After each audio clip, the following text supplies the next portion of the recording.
بسم الله. السلام عليكم ورحمة الله وبركاته.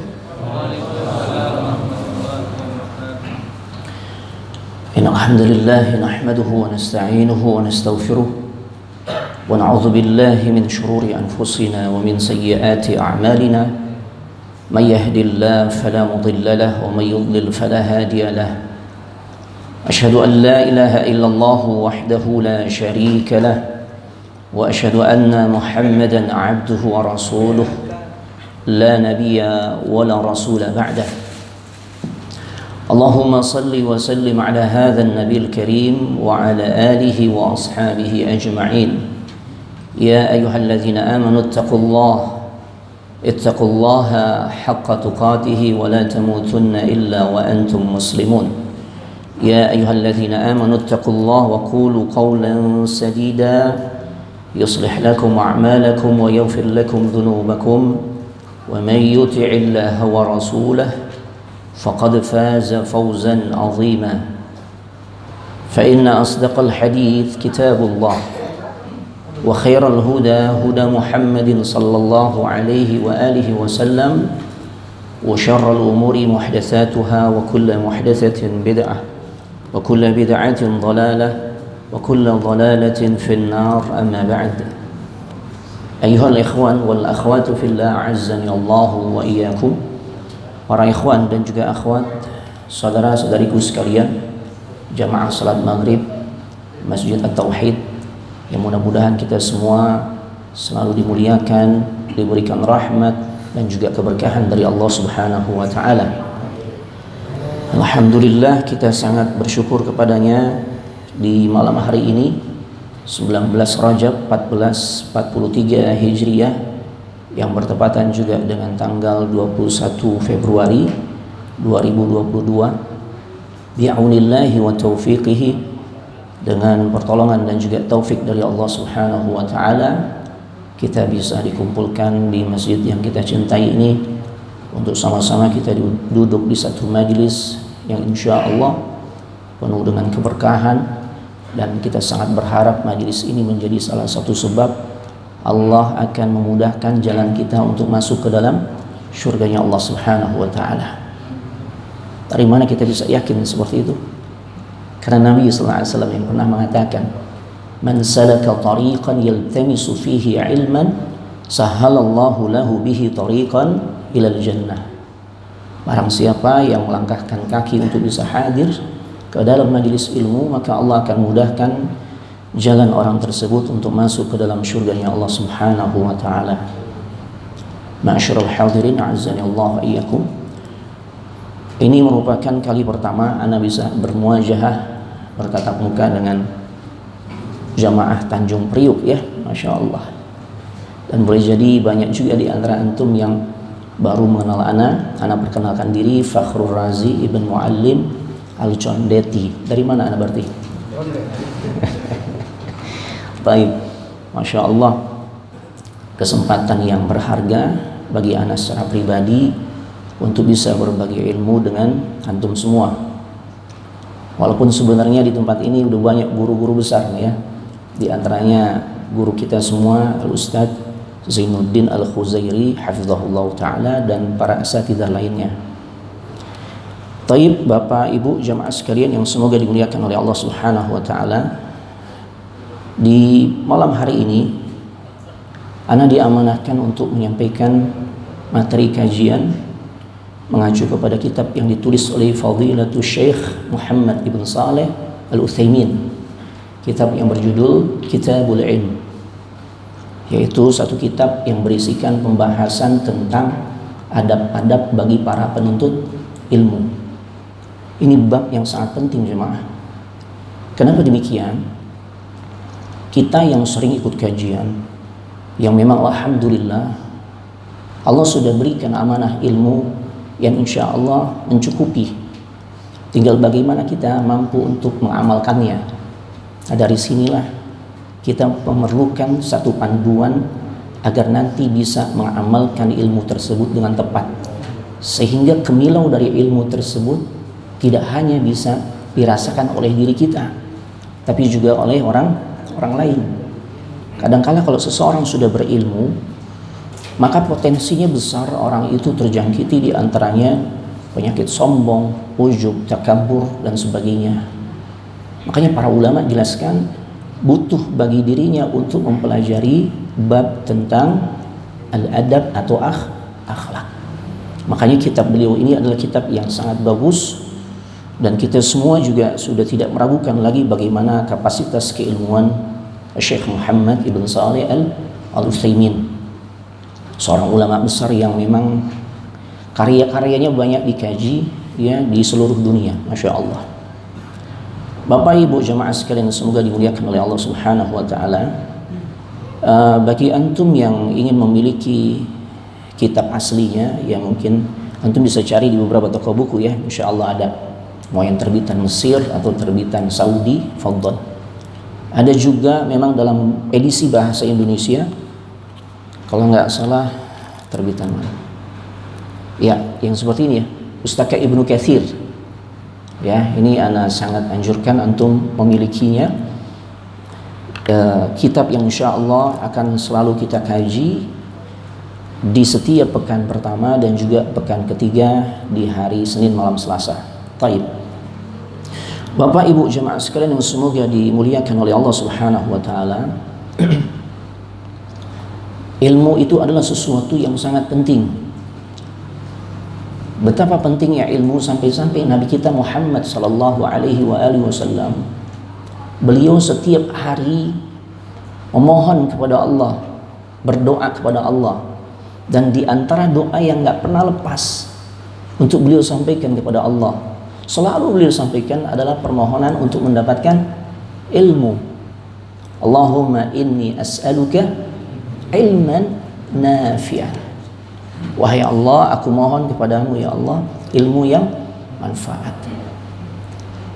Justru pertama kali yang beliau minta itu adalah ilmu. Kalau kita biasanya apa kalau doa? Jujur. Ya, sama lah, standarnya kita tuh begitu.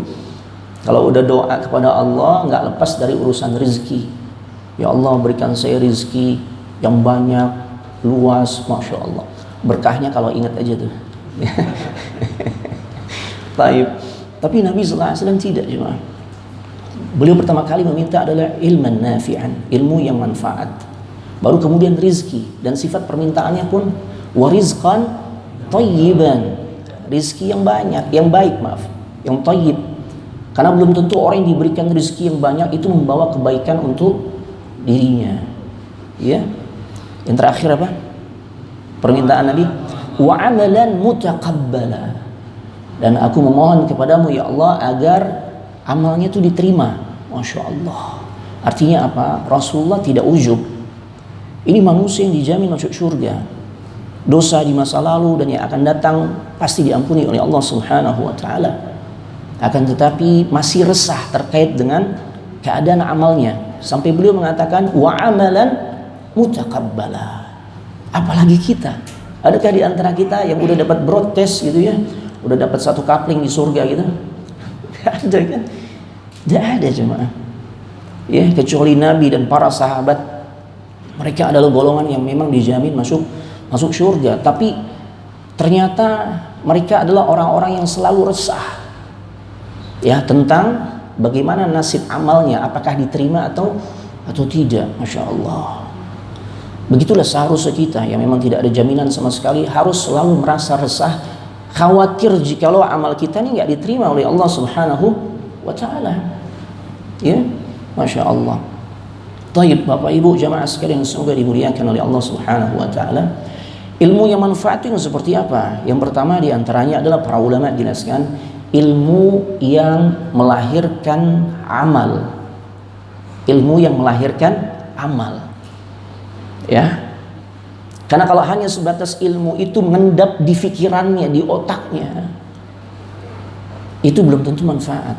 Bisa jadi melahirkan kesombongan. Apalagi kalau udah dapat gelar, gelarnya banyak tuh, Masya Allah, profesor, doktor, MA, LC, ya apalagi PhD, PPD termasuk ya? Oh, bukan gelar itu ya. Nah, ya. Nah misalnya kayak gitu tuh ya, Masya Allah. Itu banyak menjadikan seseorang tuh lupa, sehingga pada akhirnya dia sombong. Ya, sombong, dia lupa diri dengan apa sebenarnya atau dari mana dia sebenarnya berasal. Ya, dia berasal dari sesuatu yang hina dan nanti juga akan berakhir menjadi hina. Makanya ilmu yang manfaat itu adalah ilmu yang melahirkan amal. Ya, ilmu yang melahirkan amal. Kita tahu 2 rakaat sebelum subuh khairum minad dunya wa ma fiha. Itu lebih baik dibandingkan dunia beserta isinya. Cuma masalahnya dikerjakan dia. Kita tahu bacaan Al-Quran setiap satu hurufnya bi asyri amthaliha. Ya, maka Nabi sallallahu alaihi wasallam sabdakan, kama qala Nabi sallallahu alaihi wasallam, satu huruf berbanding dengan 10 pahala kebaikan. Ya, itu tahu hal-hal seperti itu. Tapi pertanyaannya, apakah kemudian kita biasa ngebasahin lisan kita dengan bacaan Al-Quran? Kalau cuma sebatas tahu tapi tidak ada tuh ya rutinitas bacaan Al-Quran setiap hari, maka nggak manfaat. Kita tahu khairukum li ahlik. Sebaik-baik kalian adalah yang paling baik sama keluarga. Ini kan ditujukan buat kita nih, para suami. Berarti 17 tahun ke atas nih ya. Ya. Nah, kita yang paling baik itu, orang yang paling baik digolongkan kita menjadi manusia terbaik. Nabi katakan adalah yang paling baik kepada keluarga. Kita sebagai suami baik kepada istri, baik kepada anak-anak. Masya Allah, kita tunaikan hak-hak mereka atau kita jalani kewajiban-kewajiban kita. Maka otomatis hak-hak mereka tertunaikan. Lemah lembut di hadapan para istri. Para istri banyak berarti ya, di hadapan istri. Nah, diboikot sama ibu-ibu ntar. Ustadz belum apa-apa udah mancing-mancing aja gitu ya. Taib ya, seperti itu ya, Masya Allah. Baik sama anak-anak.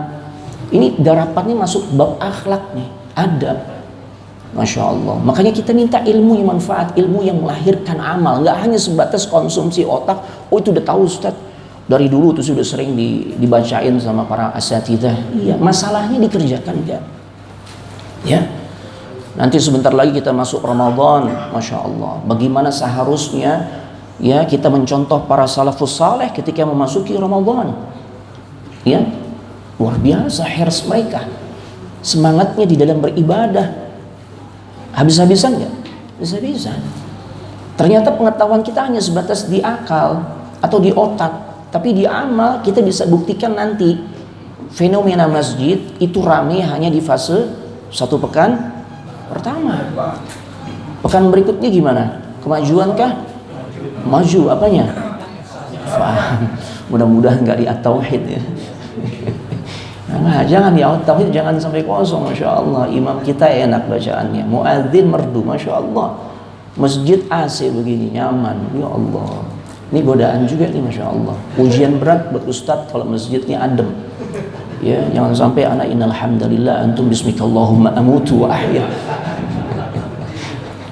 Tapi alhamdulillah tiangnya nggak ada ya. Taib. Taib Bapak Ibu jamaah sekalian semoga dimuliakan oleh Allah Subhanahu wa taala. Kemudian ilmu yang manfaat itu adalah ilmu yang melahirkan rasa takut kita kepada Allah semakin besar. Tuh. Ya, ilmu yang melahirkan rasa takut kita kepada Allah itu semakin besar. Karena al-khasyah, rasa takut itu merupakan bagian dari ibadah. Udah bahas di sini al-usul al-thalathah. Ya kan? Min anwa'il ibadah, di antara bentuk macam ibadah yang termasuk kategori ibadah hati qalbiyah itu adalah rasa takut, al-khasyah. Ini penting nih.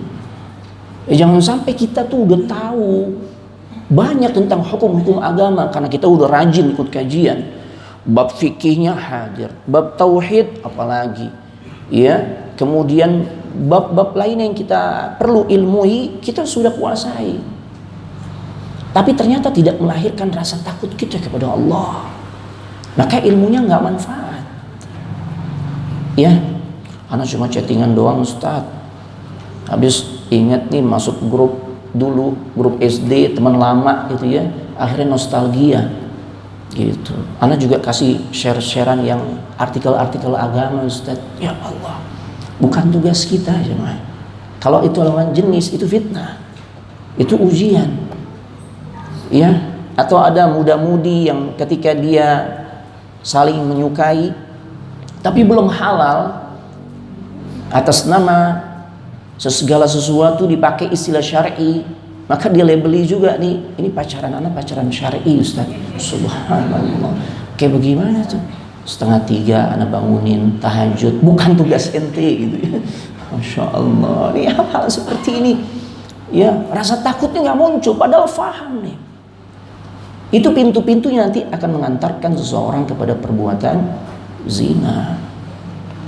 Wala taqrabuz zina innahu kana fahishatan wa sa'a sabila. Allah Subhanahu wa taala katakan, wala taqrabuz zina, jangan kalian dekati zina. Jadi bukan hanya perbuatan zina yang dilarang, pintu-pintu perzinahan pun diperintahkan kita untuk menjauhi sejauh-jauhnya. Karena sesungguhnya perbuatan zina itu adalah fahisyah, perbuatan yang amat sangat keji dan seburuk-buruk jalan. Masya Allah. Jadi jangan sampai itu, hati-hati jemaah ya, karena miris ya ketika ada curhatan seorang jemaah yang Masya Allah dengan sebab reunian yang dimulai dari grup WhatsApp, kemudian terjadi perselingkuhan. Ini fakta jemaah, sampai kayak gitu. Anak tanya, kenapa kok bisa selingkuh? Berawal dari reuni, ia gabung di teman SD, ia kemudian reunian, ya reunian di medsos, kemudian ketemu di dunia nyata, terjadi perselingkuhan. Ya Allah, rupanya CLBK, cinta lama bersemi kembali. Cinta lama belum kelar, cinta lama ya apalagi. Nah ya Allah, nah ini cuma hati-hati nih. Ada satu riwayat yang dibawakan oleh Syekh Abdul Razak ibn Abdul Muhsin Al-Badr, Masya Allah, di dalam kitab beliau yang berjudul Fiqh Al-Asma Al-Husna, ya, ketika ada 2 orang muda-mudi ya yang dimabuk asmara dan suasananya mendukung. Keduanya berada di satu tempat yang gak ada orang lain tahu tuh tentang apa yang akan keduanya perbuat. Ya. Maka karena masih malu-malu, yang laki-laki mulai merayu. Ya faqala laha ma yarana illa al-kawakib. Udahlah, gak usah khawatir ya, gak ada yang lihat kita kecuali bintang yang ada di langit. Tuh. Kata si laki-laki ngebujuk si wanita ya agar dia melakukan perzinahan. Tapi disinilah ternyata ilmu yang dimiliki oleh si wanita yang pada akhirnya melahirkan atau memunculkan rasa takut yang begitu besar kepada Allah. Faqalat, beliau berkata, fa'aina mukawkibuha, kalau engkau katakan gak ada yang lihat kita kecuali bintang-bintang yang ada di langit, terus bagaimana dengan pencipta bintang tersebut? Allahu Akbar. Ya, dengan kata lain, bagaimana dengan Allah? Bukankah dia maha mengetahui, maha melihat? Subhanallah. Aina Allah? Ala yarana? Di mana Allah? Bukankah ia pasti melihat kita?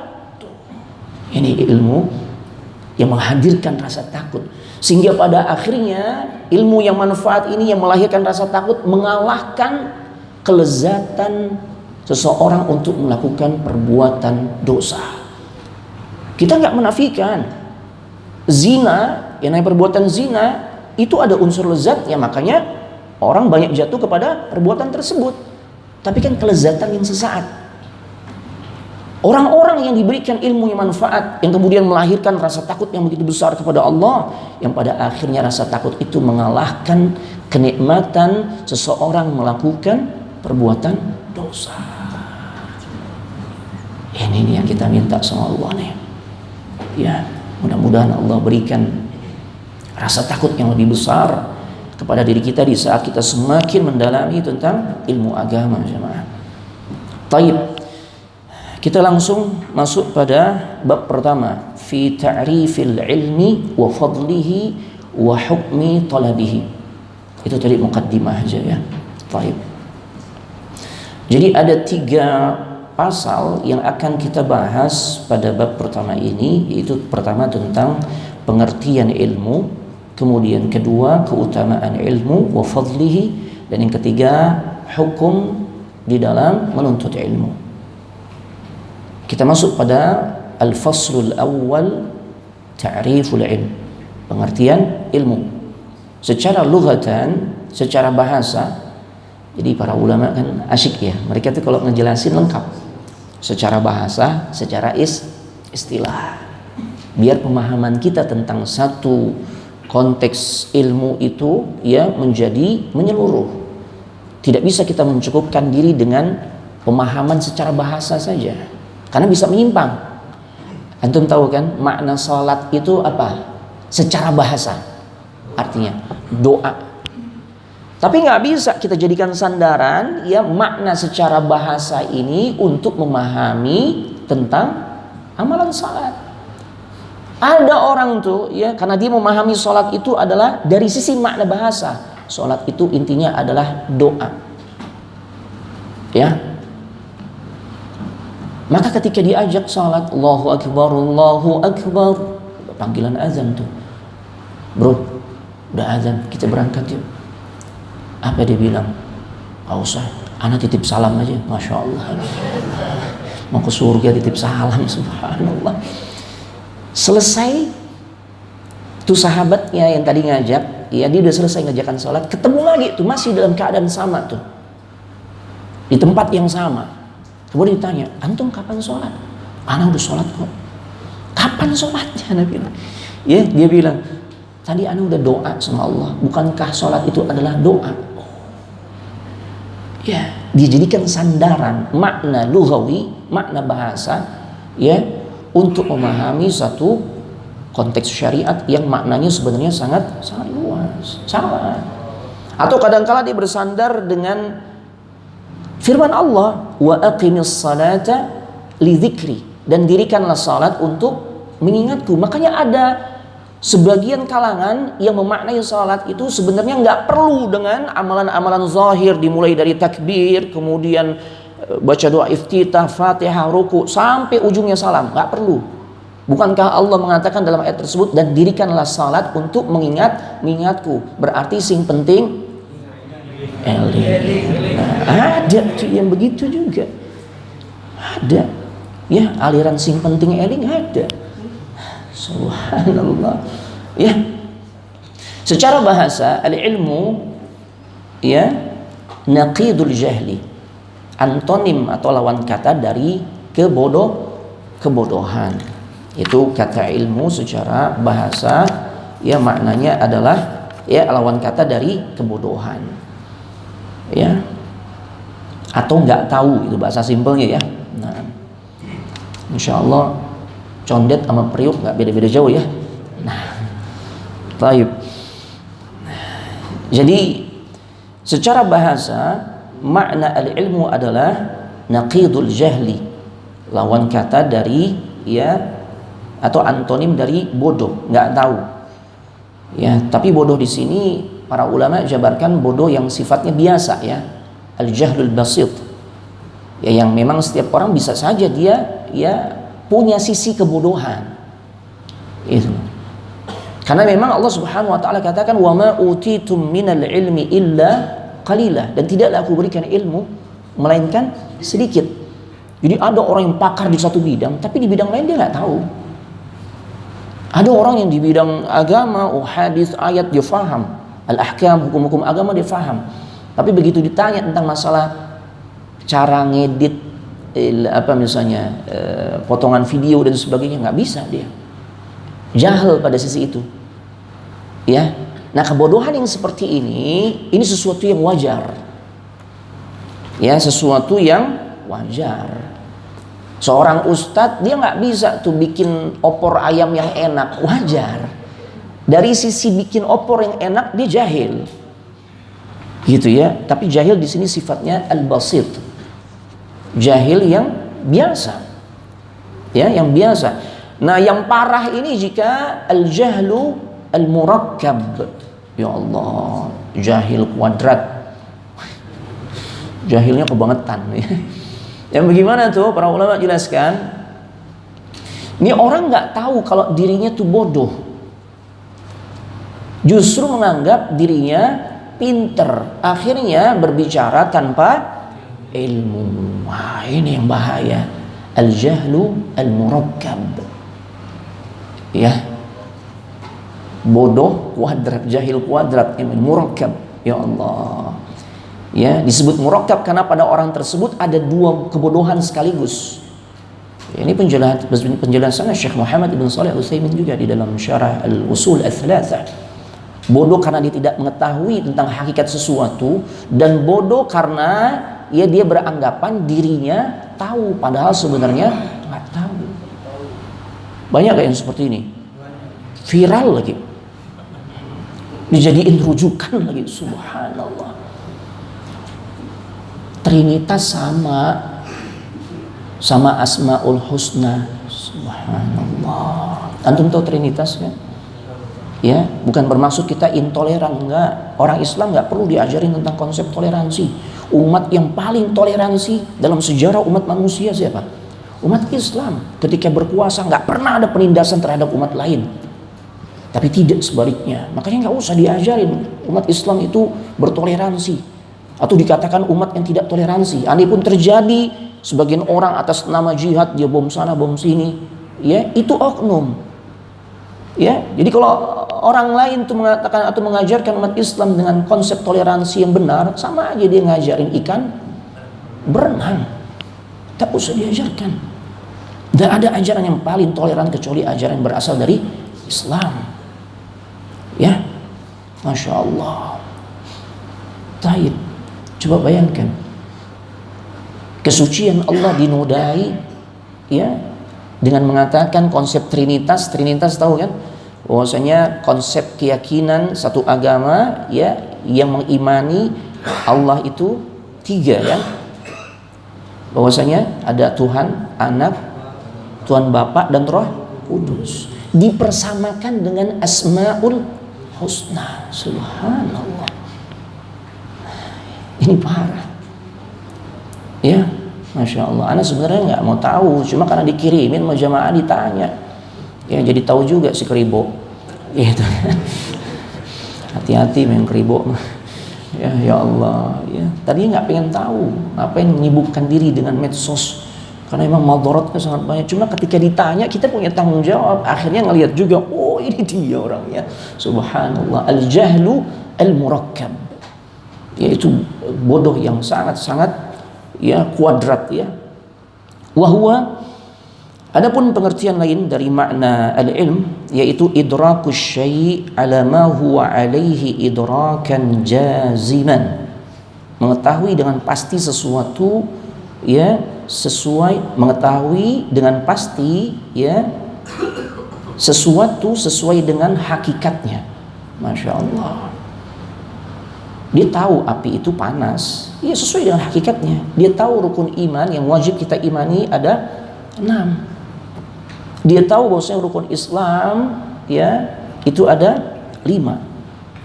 Dengan pengetahuan yang pasti. Kenapa bisa pasti? Karena bersumber dari sesuatu yang paling benar. Tidak lain Al-Quran dan Sunnah Nabi Sallallahu Alaihi Wasallam. Taraktu fikum amrayn lan tadillu abadan in tamassaktum bihima. Ya, telah aku tinggalkan untuk kalian 2 perkara yang tidak akan pernah kalian tersesat ketika berpegang teguh kepada keduanya. Tidak lain adalah Al-Quran dan Sunnah Nabi Sallallahu Alaihi Wasallam. Ya, makanya banyak ulama mengatakan yang disebut dengan al-ilm adalah mengetahui sesuatu sesuai dengan hakikatnya secara pasti. Artinya tidak diliputi dengan yang namanya keraguan. Ya, nggak boleh kita mengimani Al-Quran, ya, yang merupakan kalamullah itu dengan diliputi keraguan. Dzalikal kitabu la raiba fihi hudan lil muttaqin. Kan Allah udah tegaskan. Ya, itulah kitab, suci Al-Quran, la raiba fi, yang tidak ada keraguan sedikit pun di dalamnya. Dia menjadi petunjuk bagi orang-orang yang bertakwa. Maka kalau ada sesuatu yang memang datang disampaikan kepada kita bersumber dari Al-Quran dan hadis, ya, disebut itu menjadi ilmu, kalau pada akhirnya kita tuh semakin yakin, bukan justru ragu. Hati-hati, pintu syaitan untuk menggelincirkan kita itu dengan jalan dibuat ragu. Apalagi di musim pandemi kayak begini nih, banyak gak orang yang prasangkanya kepada Allah tuh mulai bergeser? Banyak kan? Ya Allah, kenapa sih ana udah hijrah nih, ana udah sholat 5 waktu di masjid lagi, ikut kajian rajin, ya, ana udah batasi pergaulan antar lawan jenis yang bukan mahramnya, Masya Allah.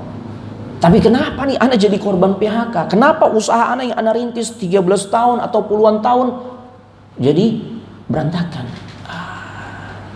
Muncul tuh ragu dengan kekuasaan Allah, rububiyahnya Allah. Ya, hati-hati jemaah. Orang yang berilmu keyakinannya mantap. Ya. Secara istilahan, faqad qala ba'du ahli ilm. Berkata sebagian ahli ilm, ya, sebenarnya inti dari ilmu itu adalah al-ma'rifah, pengetahuan. Ya, kalau lebih dilengkapkan lagi, itu pengetahuan yang bersumber dari wahyu, apakah Al-Quran ataupun hadis.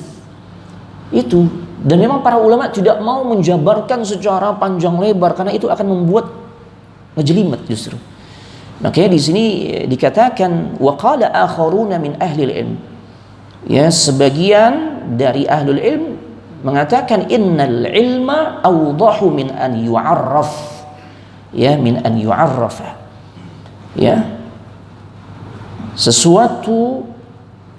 Sesungguhnya ilmu itu sudah amat sangat jelas pengertiannya.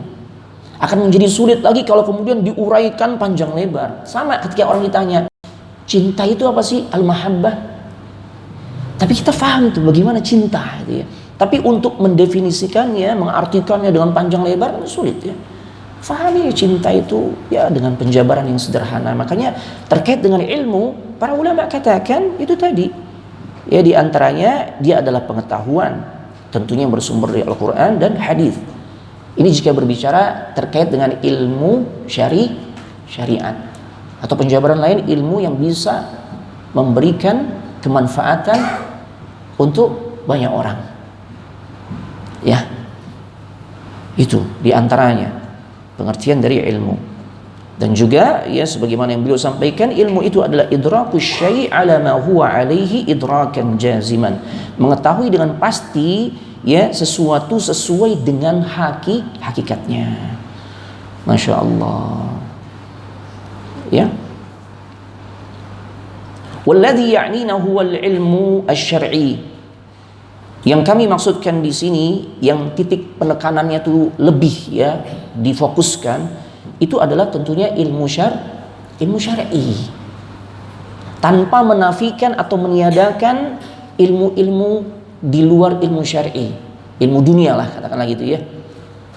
Selama dia bisa memberikan kemanfaatan untuk banyak orang, apalagi bisa mendukung dakwah Islam, dakwah sunnah, ya, menyebarkan Islam dan sebagainya, maka ini menjadi manfaat. Ilmu yang juga tentu penekanan di dalam syariat Islam ini diperintahkan kita untuk memperolehnya. Tapi tentu tidak bisa dibandingkan dengan ilmu syar'i. Karena dalam ilmu syar'i ini jelas kita dapat panduan bagaimana agar bisa diarahkan masuk ke dalam surga. Dan kita faham bagaimana nanti kita diberikan peringatan hal-hal yang bisa mendekatkan kita masuk ke dalam neraka. Kita jadi faham. Ini hanya terdapat di dalam ilmu syar'i. Iya. Makanya maknanya adalah ilmun ma anzalallahu ala rasuli minal bayyinati wal huda. Ilmu yang berasal dari apa yang Allah telah turunkan kepada rasulnya, yang berisikan penjelasan dan juga petunjuk. Itu di ilmu apa? Ilmu syar'i. Makanya hadirnya kita di majelis ilmu ini dalam rangka menuntut ilmu syar'i, keutamaannya luar biasa. Ya, Masya Allah. Dan kemudian Kenapa penekanannya adalah ilmu syar'i? Karena ilmu ini pula yang fal ilmu alladhi fihi as-sana'u wal madahu.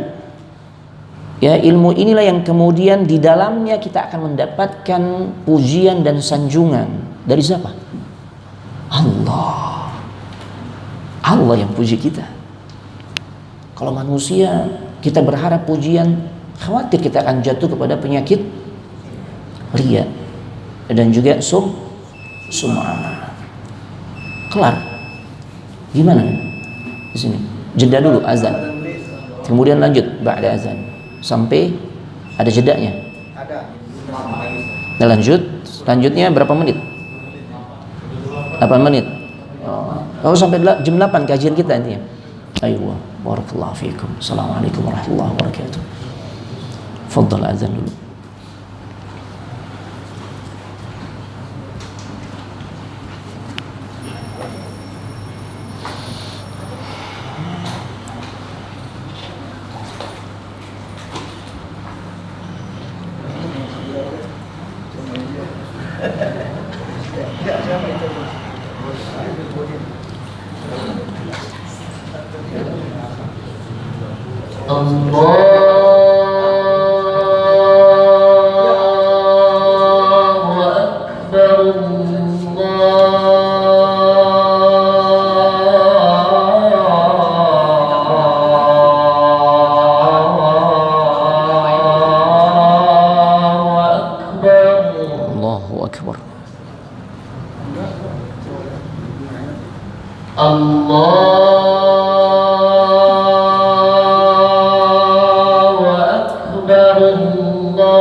حي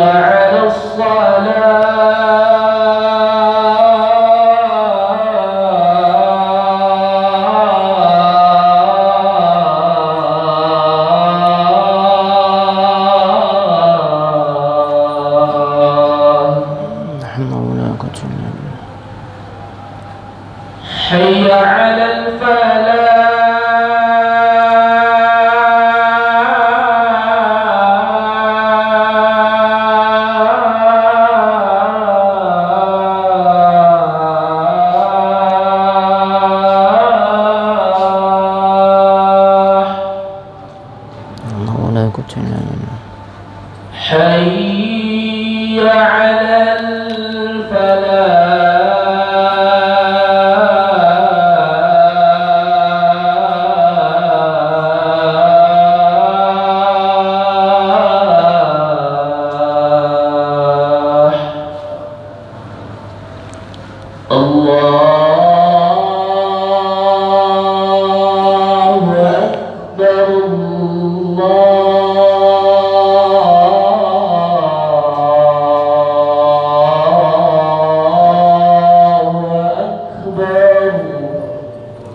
akbar.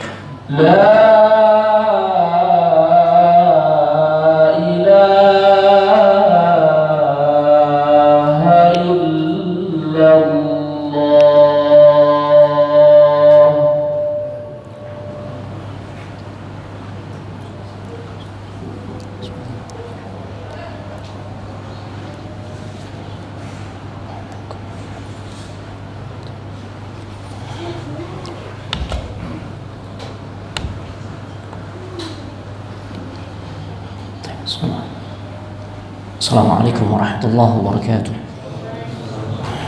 Bismillah, alhamdulillah, wassalatu wassalamu ala rasulillah wa ala alihi wa ashabihi wa man tabi'ahu wa mawala, la hawla wa la quwata illa billah, ma ba'd. Ayuhal ikhwan wal akhwatu fillah, azzani Allah wa iyyakum. Kemudian Syekh berkata bahwasanya Nabi sallallahu alaihi wasallam bersabda, "May yuridillahu bihi khairan yufaqihu fid din." Barang siapa yang Allah kehendaki bagi dirinya diberikan kebaikan. Ya.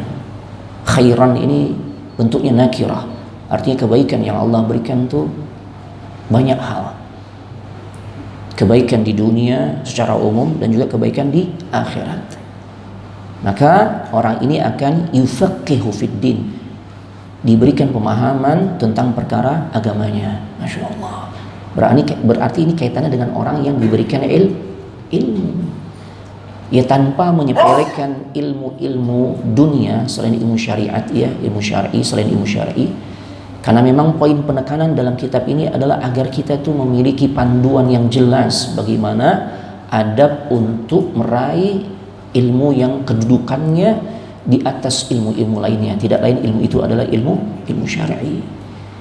Ya, ketika Allah fahamkan kita tentangnya, maka otomatis Allah akan berikan kepada kita banyak kebaikan. Kita akan selamat jalan kita tuh di dalam menjalani sesuatu. Dulu belum berilmu berkutat dengan riba, tapi setelah tahu bagaimana keharaman riba dan kengerian riba, kemudian dia tinggalkan, dia taubat, dia hijrah. Masya Allah. Ya. Wa qala Nabi sallallahu alaihi wasallam, dan Nabi sallallahu alaihi wasallam ya di kesempatan lain beliau bersabda, innal anbiya'a lam yuwarrithu dinaran wala dirhaman. Sesungguhnya para nabi, artinya bukan hanya Nabi Muhammad sallallahu alaihi wasallam, semua nabi itu ya, lam yuwarrithu dinaran wala dirhaman. Ya, mereka itu tidak mewariskan kepada umatnya itu dinar, dirham, fulus itu ya, materi itu ya, enggak. Ya, wa innama warrasul ilma.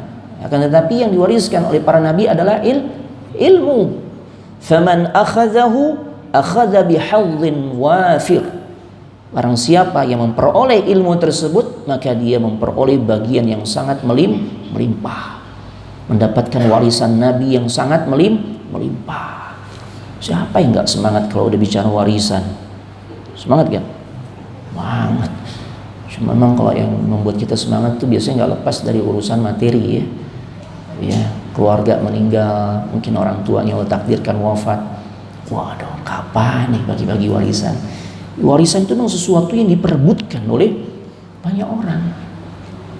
Ya. Makanya Nabi menggunakan istilah mewariskan. Ini sesuatu yang seharusnya tuh manusia semangat untuk meraihnya. Sebagaimana kita semangat kalau mau dapat jatah warisan berupa harta. Ya, Masya Allah. Dan Nabi tegaskan bahwasanya yang beliau wariskan dan semua Nabi wariskan itu adalah ilmu. Masya Allah. Ya, walaysa ghairah, bukan yang lain, tapi ilmu lah yang diwariskan oleh para Nabi. Ya, Bapak Ibu jemaah sekalian semoga dimuliakan oleh Allah Subhanahu wa taala.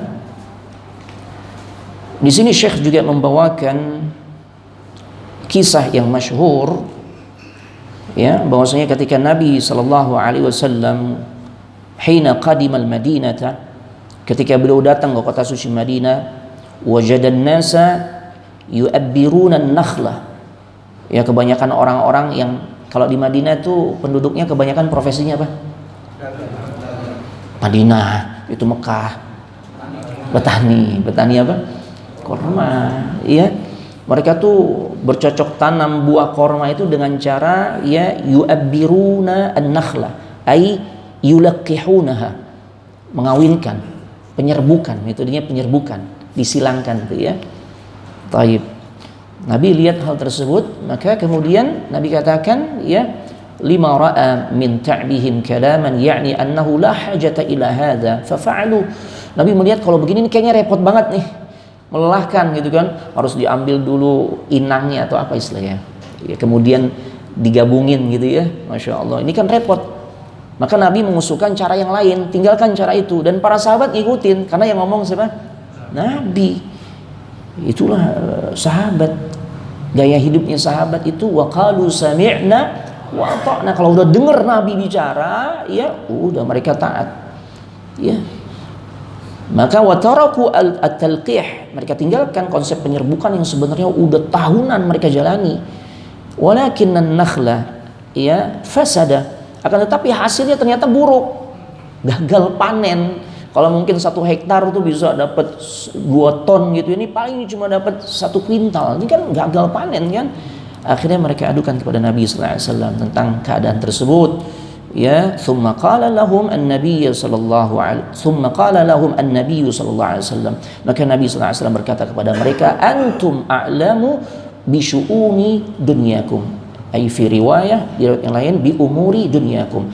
Kalian lebih tahu terkait dengan urusan dunia kalian. Jadi kalau urusan dunia silakan deh. Gitu ya. Artinya apa? Di sini juga tentunya kita bisa mengambil faedah ilmu.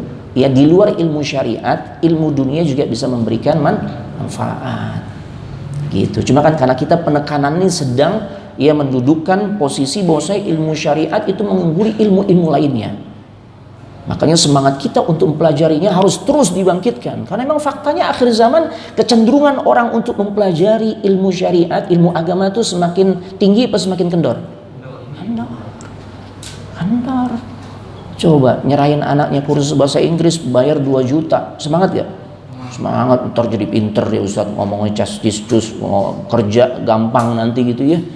Giliran ngaji, baca Quran yang 1 hurufnya 10 kebaikan, subhanallah. 100.000 sebulan nunggak, subhanallah. Nah, ini terjadi gak? Terjadi. Banyak, Masya Allah ya. Nah, seperti itu cuma. Kemudian idzan fal ilmu asy-syar'i huwa alladhi yakunu fihi ats-sana'u wa yakunu al-hamdu li fa'ilihi. Kita jadi faham karena mulianya ilmu ini, sampai-sampai ilmu inilah yang menjadikan ya pelakunya tuh dikasih pujian dan sanjungan, dan tidak lain yang menyanjungnya adalah Allah Subhanahu wa ta'ala. Dan beliau katakan walakinni ma'adzalika la unkiru ya la unkir an yakuna lil ulumil ukhra faidah. Beliau tidak mengingkari ilmu di luar ilmu syariat juga pastinya ada nilai manfaat. Kita sholat isya dulu ya, lanjut aja. Taib, Masya Allah, ana ikut ya gimana ya aturan di sini. Nah, taib, Bapak Ibu jamaah sekalian yang semoga dimuliakan oleh Allah Subhanahu wa ta'ala ya. Kemudian Syekh Muhammad ibn Saleh Al-Utsaimin menjelaskan ya, adapun ilmu-ilmu di luar ilmu syariat beliau akui walakinnaha faidatun ya, memiliki faidah selama itu memiliki batasan dzata haddaini. Ada batasan yang harus diperhatikan ketika kita memahami ilmu di luar ilmu syariat, itu juga perlu kita pelajari. Artinya ada nilai manfaat. Yang pertama, in a'anat ala ta'atillahi wa ala nasri dinillahi wa intafa'a biha ibadullah. Ya, jika dengan ilmu tersebut bisa ngebantu diri kita atau banyak orang untuk taat kepada Allah. Ini megang IT-nya nih ya, dia tahu nanti diedit atau diapain gitu ya. Jadi orang ngelihatnya tuh yang nggak bisa hadir kajian langsung ke masjid ya, dia bisa ngelihat liputannya jadi nyaman, Masya Allah. Berarti ilmu ini kan mendukung seseorang untuk taat kepada Allah ya. Ya, wa ala nasri dinillahi jalla wa ala. Dan juga bisa menolong agamanya Allah. Ini eranya informasi, Pak. Ya, media sosial, masya Allah, aplikasi medsos itu banyak banget. Tinggal bagaimana kita memanfaatkannya, kan? Ya. Hukum TikTok gimana? TikTok suka main TikTok. TikTok kan aplikasi aja. Dia aplikasi. Ya ibarat kata para ulama ini seperti, yaitu dia zat haddaini, seperti pedang bermata atau pisau bermata dua. Dia bisa bermanfaat jika memang digunakan untuk hal-hal yang positif, yang baik. Tapi dia bisa juga menimbulkan madarat yang besar jika ternyata digunakan untuk hal-hal yang tidak baik.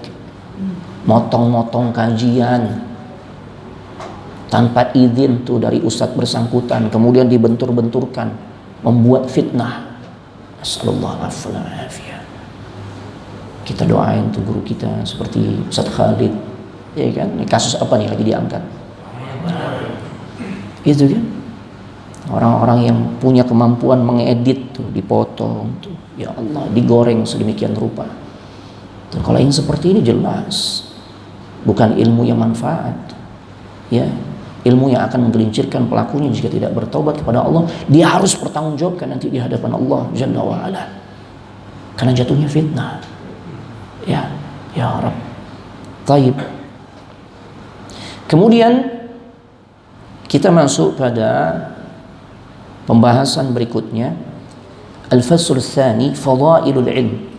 Ana tidak baca semuanya karena kalau dibaca semua tentu akan menjadi sangat lama, ya. Jadi poin-poin pentingnya saja yang Anda sampaikan. Nah, Al-Fasl Tsani, Fadailul Ilm. Fasal yang kedua tentang fadilah atau keutamaan ilmu. Ya. Yang pertama, annahu irsul anbiya, bahwasanya ilmu itu adalah warisan para nabi. Tadi sudah kita sampaikan hadisnya, ya. Nah, jadi warisan para nabi, seharusnya kita semangat untuk mendapatkan warisan tersebut. Kemudian yang kedua, annahu yabqa wal mala yafni. Ilmu itu kekal. Adapun harta yang banyak justru lebih semangat diburu oleh orang lain, oleh manusia, itu akan hilang, akan sirna. Ya, tapi kalau ilmu, dia tidak akan pernah sirna. Ya, beliau contohkan, fahadha Abu Hurairah radhiyallahu taala anhu min fuqara'is sahabah hatta innahu yasqutu min al-ju'i kal mughma alaih wa as'alukum billahi hal yajri li Abi Hurairah dzukira bainan nasi fi asrina am la. Beliau katakan, sosok Abu Hurairah, sosok seorang sahabat yang fakir, miskin. Saking miskinnya sering banget beliau ngerasakan lapar tuh. Dan tingkat laparnya sampai sering membuat beliau pingsan. Allahu Akbar. Ya. Tapi bagaimana Allah angkat derajat beliau? Allah abadikan tuh nama beliau. Setiap kita membacakan hadis, maka nggak lepas disebut nama Abu Hurairah. An Abi Hurairah. Masya Allah. Luar biasa jemaah. Ya. Tersampaikan doa untuk beliau radhiyallahu taala anhu. Imam Nawawi, masya Allah, rahimahullahu taala, Arba'in An-Nawawiyah, Riyadhus Shalihin, Al-Minhaj dan sebagainya, ini karya beliau. Selalu namanya disebut, kekal dengan sebab ilmu. Padahal sosok beliau sudah pada wafat, kan? Ini luar biasa. Luar biasa jemaah. Ma'asyiral hadirin a'azzanallahu iyyakum. Ya, Imam Nawawi itu luar biasa jemaah. Kitab beliau Riyadhus Shalihin itu kitab yang paling banyak dikaji di seluruh dunia. Fil masajid, di masjid-masjid, fil ma'ahid, di ma'had-ma'had, ya, fil jami'at, di seluruh jami'ah, universitas di seluruh dunia tuh bahas tentang Riyadhus Shalihin. Yang paling banyak, ya, yang paling banyak dikaji di seluruh dunia setelah Al-Qur'anul Karim.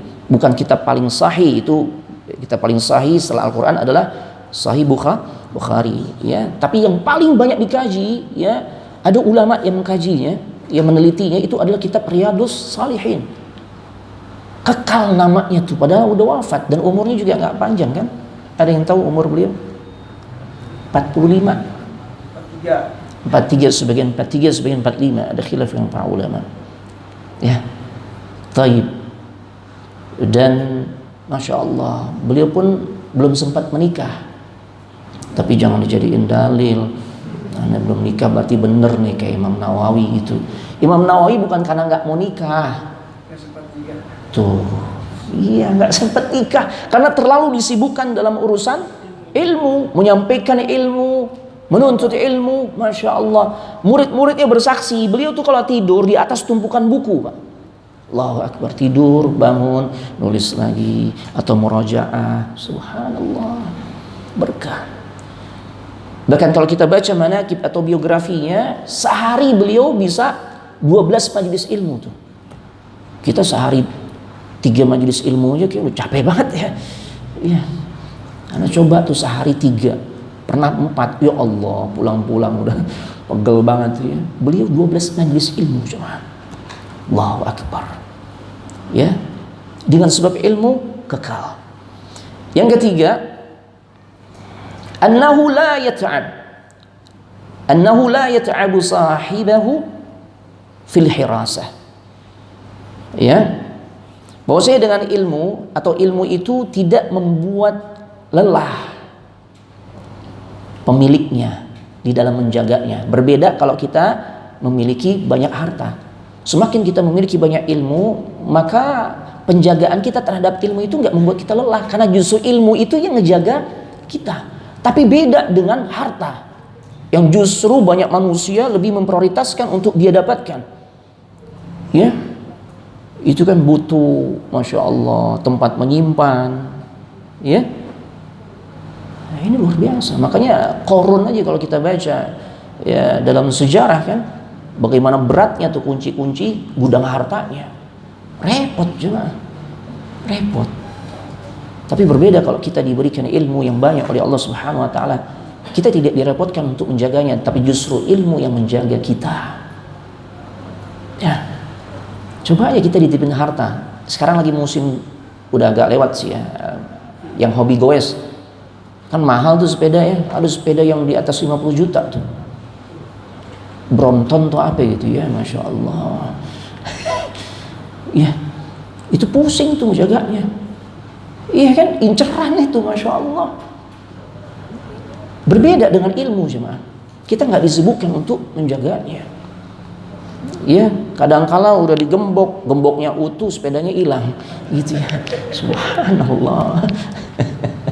Ya, itu kayak begitu jemaah, Masya Allah. Kemudian yang keempat, innal insana yatawassalu bihi ila an yakuna minasy syuhada'i 'alal haqq. Ya Allah, orang yang berilmu itu ya, dia akan menjadi manusia yang nanti menjadi saksi kebenaran. Allahu Akbar. Disandingkan dengan Allah dan para malaikatnya untuk menjadi saksi kebenaran. Dalilnya Ali Imran ayat 18. Syahidallahu annahu la ilaha illahu la ilaha illa huwa wal malaikatu wa ulul ilmi qa'iman bil qist. Ya.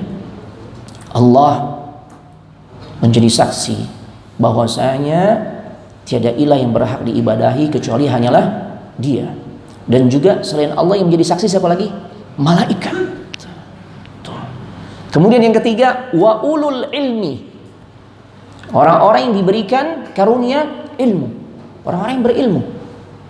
Tidak dikatakan wa ulul amwal, wa ulul aulad dan sebagainya. Orang-orang yang memiliki banyak harta, memiliki banyak anak, enggak.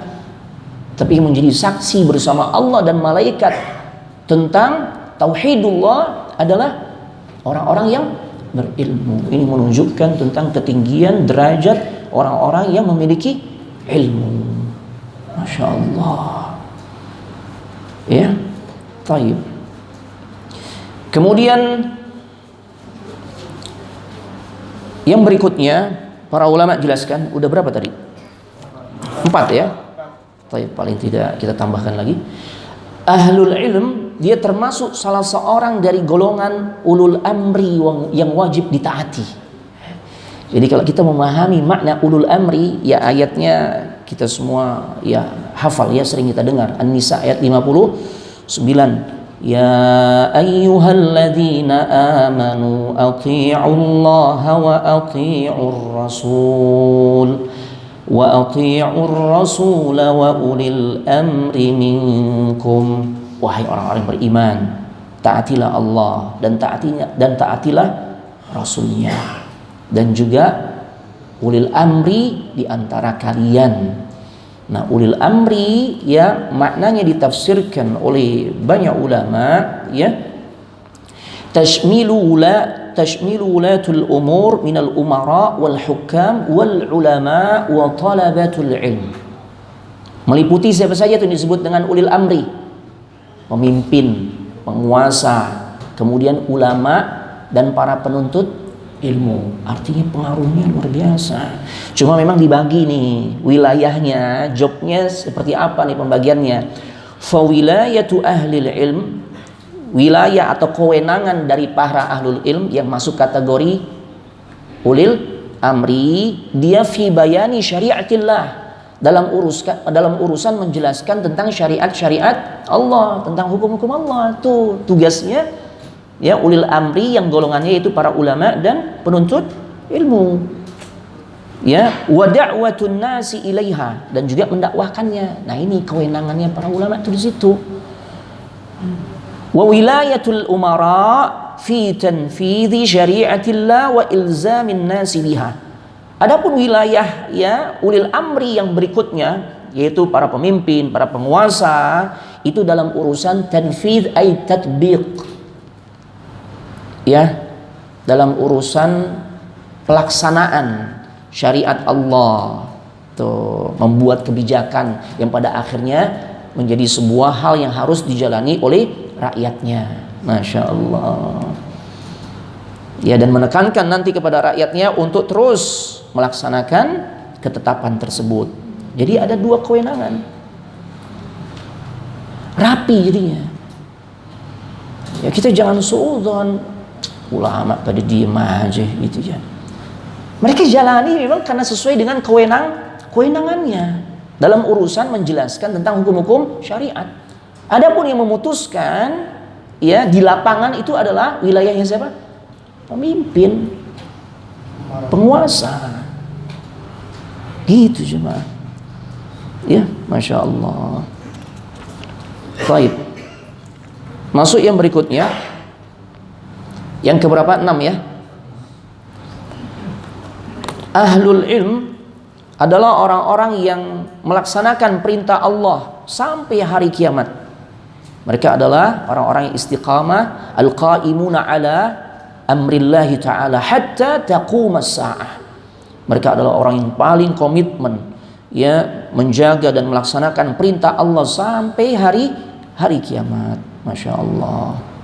Makanya dalam hadis yang tadi sebenarnya Anda sudah bacakan, yang mayyuridillahu bihi khairan yufaqihu fid din. Kemudian kelanjutan hadis tersebut Nabi bersabda, wa innama ana qasimun wallahu yu'ti walan tazala hadhihi al-ummah qa'imatun ala amrillahi la yadurruhum man khalafahum hatta ya'tiya amrullah. Ya, barang siapa yang dikehendaki oleh Allah kebaikan, maka Allah akan fahamkan kepada dirinya tentang perkara agamanya. Kemudian Nabi katakan, aku hanyalah qasim. Ya, artinya membagi-bagi, yang mengantarkan, ya menyampaikan gitu loh ilmu tersebut, dan Allah nanti akan memberikannya. Dan di kalangan umat ini akan senantiasa ada sekelompok orang yang selalu tegak di atas perintah Allah, orang-orang yang komitmen, tidak akan membahayakan bagi diri mereka ya orang-orang yang menyelisihi mereka. Masya Allah, ini orang-orang yang komitmen. Itu orang-orang yang berilmu, komitmen dengan hukum-hukum Allah, dengan perintah Allah. Di setiap zaman pasti Allah akan kirimkan orang-orang seperti itu. Ya, taib. Kemudian yang kedua, Ana percepat, Rasulullah SAW itu nggak pernah ngasih targhib. Targhib itu apa? Motivasi, memberikan dorongan kepada seorang agar iri. Dalam tanda petik, ghibtah. Iri sesuatu yang positif ya, yang positif nih. Ya, agar iri kepada orang lain atas satu nikmat yang telah Allah karuniakan, kecuali atas dua macam kenikmatan. Yang pertama, ya kita punya rasa iri kepada orang yang dia semangat menuntut ilmu dan mengamalkannya. Itu. Ya.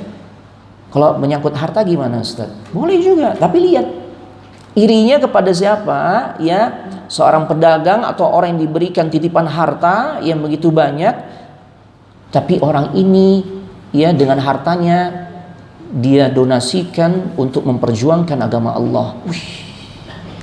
Kita kalau melihat ceritanya Abdurrahman ibn Ayyub, Utsman ibn Affan, ya kemudian Umar, Abu Bakar As-Siddiq, itu kalau udah menginfakkan dari harta yang ia miliki kan membuat kita iri ya. Masya Allah.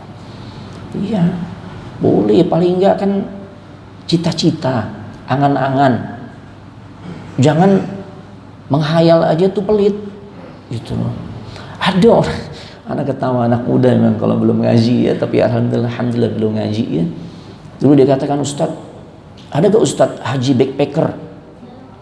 Tahu haji backpacker ya? Haji nggak perlu pakai travel gitu ya, udah berangkat sendiri, ngapain sendiri, ngurus sendiri, itu kan biayanya lebih ringan. Iya, ada tuh, setahu anak ada gitu ya. Antum mau berangkat akhi?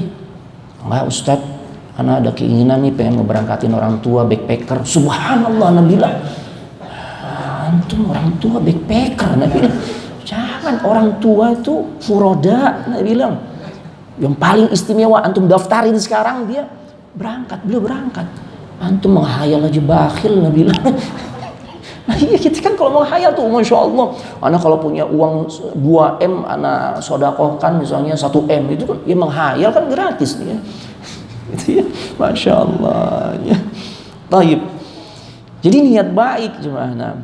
Taib. Nah, Rasulullah tidak pernah mendorong seorang agar iri kepada orang lain atas satu nikmat yang telah Allah karuniakan, kecuali pada dua hal. Yang pertama kepada orang yang berilmu, kemudian dia mengamalkan ilmunya.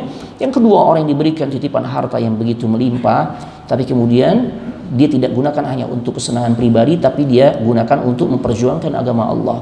Muncul rasa iri kita kepada dirinya. Nah, iri seperti ini memang diperkenankan dalam syariat. Karena iri seperti ini tidak menghendaki orang yang dikasih nikmat itu hilang kenikmatannya, tapi justru menjadikan kita tuh pengen seperti dirinya itu. Makanya bahasanya ghibtah. Ya. Taib. Kemudian ilmu adalah jalan menuju surga. Yang ke-8 ya. Ilmu adalah jalan menuju surga. Hadisnya tadi di awal sudah Anda sampaikan, man salaka tariqan yaltamisu fihi ilman sahalallahu lahu bihi tariqan ilal jannah. Barang siapa yang melangkahkan kaki untuk bisa hadir ke majelis ilmu, maka Allah akan mudahkan. Bukan cuma sebatas masuk surga, tapi dimudahin sama Allah. Ajib. Siapa yang nggak pengen masuk surga? Ya, apa jemaah? Kalau bapak-bapak yang membuat termotivasi masuk surga, nikmat apa? Di surga tuh yang menjadi motivasi kita tuh, yang Nabi sallallahu alaihi wasallam inginkan gitu ya, untuk didapatkan. Dapat apa? Iya, nggak usah malu-malu. Iya, dari Masya Allah, luar biasa. Tapi ingat ya, kalau memahami tentang konteks kenikmatan di surga, itu jangan digiring pemahamannya mirip seperti kita memahami apa yang kita rasakan di dunia. Ini juga nanti sama di dalam memahami tentang kaidah-kaidah tauhid al-asma was sifat. Sebutannya sama, tapi hakikatnya berbeda. Di surga ada pisang al-mauz, ada juga anggur dan sebagainya. Antum katakan, iya, bitikh dan sebagainya. Antum kemudian katakan, apa menariknya surga Ustaz? Ana nggak doyan pisang. La ilaha illallah. Nanti nyamahin dengan nikmat di dunia, beda. Atau maaf ibu-ibu, biasanya kalau kajian ibu-ibu tuh, ibu-ibu suka komplain begitu dibahas tentang masalah bidadari. Ustadz, benar gak Ustadz? Kalau memang sekiranya Allah takdirkan kami, saya dan suami, keduanya masuk surga, itu dipersatukan lagi. Iya betul Bu. Tapi Anda juga dapat keterangan nanti suami juga didampingi oleh para bidadari. Ngomongnya sambil gergetan gitu ya. Emang kenapa Bu? Emang begitu nanti janjinya seperti itu. Ya, bagi laki-laki yang beriman. Wah, ibu berarti masih nganggapnya kayak nikmat di dunia ya. Ya, mungkin kalau ibu menganggapnya kayak di dunia, ya menganggap ini bukan nikmat. Kenapa? Khawatir cakar-cakaran mungkin di sana gitu ya. Di sana udah gak ada rasa cemburu, udah dicabut. Karena surga itu adalah darun ni'am, tempat segala bentuk kenikmatan. Gak ada lagi jealous, cemburu, ya mangkel dan sebagainya. Ya, Masya Allah. Jadi untuk memahami tentang kenikmatan surga, ya jangan bersamakan dengan kenikmatan yang kita rasakan di dunia. Nah, ilmu itu adalah jalan untuk mengantarkan kita, bahkan memudahkan jalan kita masuk ke dalam surga. Ini dahsyat. Ya Allah, makanya semangat untuk menuntut ilmu. Ya, karena tentu godaannya sangat berat.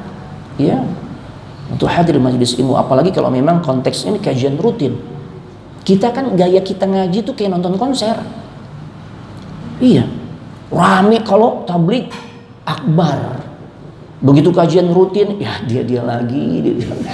Iya kan, padahal yang menjadikan seseorang keilmuannya taksil, kokoh. Ya, dia faham secara menyeluruh, nggak sebagian-sebagian. Ya, sehingga sering salah faham atau gagal faham tentang perkara agama. Karena ini orang rajin dalam menuntut ilmu secara rutin, bitadarruj, dengan bertahap. Ya. Makanya apalagi kalau memang bukunya itu buku-buku tebel gitu ya, Masya Allah, jamaah datang ke rumah. Ana sering ngisi kajian surah Nabawiyah, buku-buku sirah kan tebel. Mereka tanya, Ustaz, itu buku tebel-tebel banget dibaca Ustaz. Ana bilang enggak, dibakar ntar abunya masukin kopi ini. Subhanallah, macam-macam yang kayak begini nih.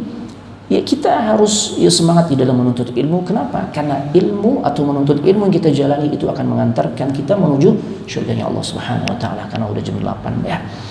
Baik, perjalanan anak juga masih lumayan jauh ya. Baik. Antum udah tidur, anak masih di perjalanan nanti ya. Baik.